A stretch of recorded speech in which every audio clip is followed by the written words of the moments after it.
सब विद्यार्थियों को मेरा नमस्कार। तो जैसा आप सभी जानते हैं कि आज की वीडियो में हम जो हमारा अध्याय था साना साना हाथ जोड़ी, उसके जो प्रश्न उत्तर चले हुए हैं उसको एक बार आपको रिवाइज करा देते हैं। तो 15 तक हमने कर लिए थे। आज जो है वो 16 प्रश्न नंबर 16 से आपको 20 तक जो है वो कराएंगे। तो प्रश्न नंबर 16 है, अपने शहर को स्वच्छ और सुंदर बनाने में आप किस प्रकार योगदान कर सकते हैं? साना साना हाथ जोड़ी पाठ के आधार पर उत्तर दीजिए।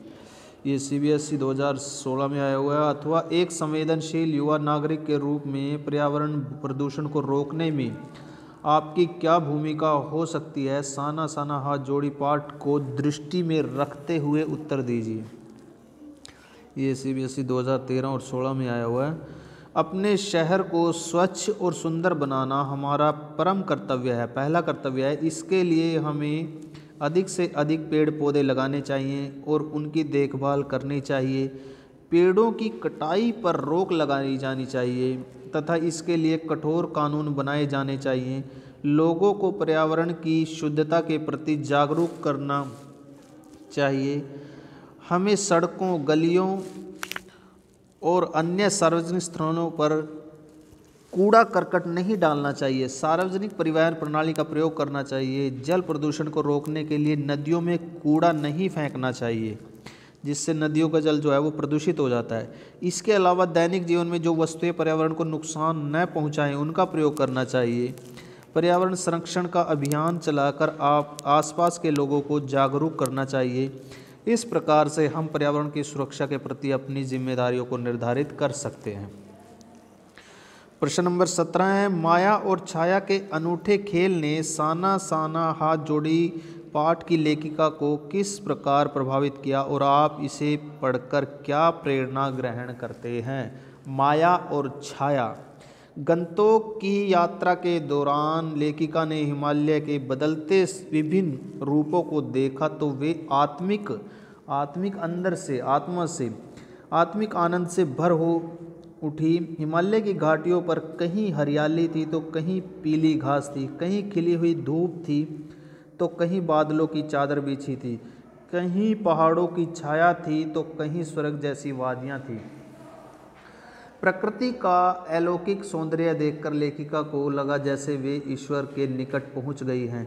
इस प्रकार का वर्णन पढ़कर हमें प्रेरणा मिलती है कि प्रकृति में ईश्वर के रहस्य छिपे हैं।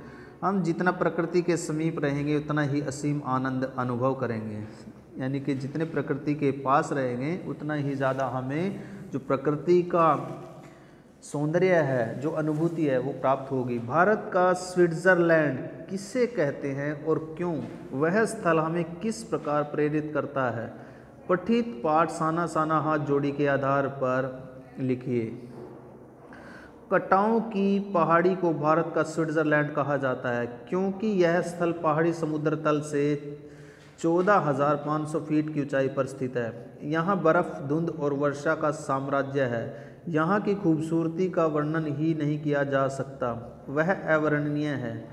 यह स्थल हमें प्राकृतिक सौंदर्य को पास से निहारने की और दिव्य शांति को समा लेने की प्रेरणा देता है।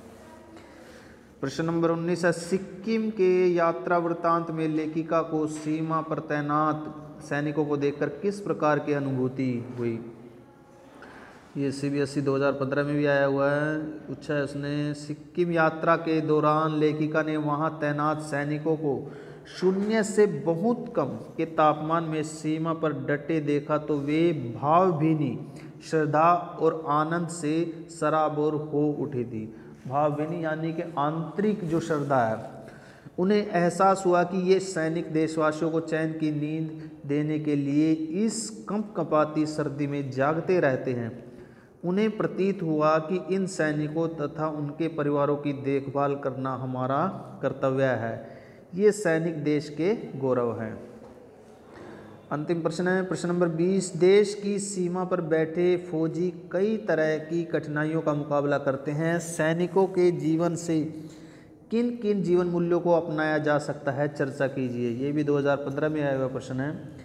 देश की सीमा पर बैठे फौजी सर्दी, गर्मी, बरसात और अकेलेपन की कठिनाइयों में भी लगातार खड़े रहकर तैनात रहते हैं।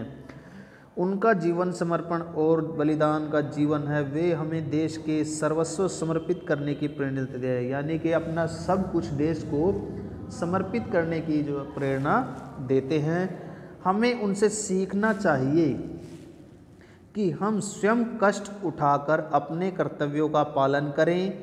देश के लिए जीने मरने का भाव ही सर्वश्रेष्ठ भाव है। देश के लिए जीने मरने का जो भाव है वही सबसे अच्छा, सबसे श्रेष्ठ, सबसे उत्तम भाव है जो हम सैनिकों के जीवन से सीख सकते हैं।